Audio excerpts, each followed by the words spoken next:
बिस्मिल्लाहिर्रहमानिर्रहीम। मैं हूं काशिफ बलोच और आप देख रहे हैं मेरा यूट्यूब चैनल। आज हम बात करेंगे डॉक्टर आफिया सिद्दीकी केस के हवाले से। डॉक्टर आफिया सिद्दीकी केस में जो पेशरफ्त हुई है, आज मैं उसके बारे में आपको बताऊंगा।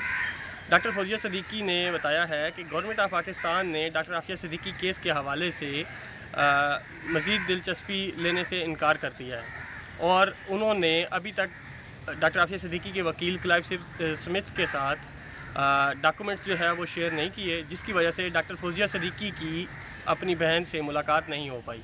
डॉक्टर फौजिया सिद्दीकी ने बताया कि हमने तमाम मामलात ठीक कर लिए थे, जबकि गवर्नमेंट ऑफ पाकिस्तान की तरफ से स्टेट डिपार्टमेंट को कोई नोटिफिकेशन जारी नहीं किया गया, जिसकी वजह से मुलाकात नहीं हो पाई।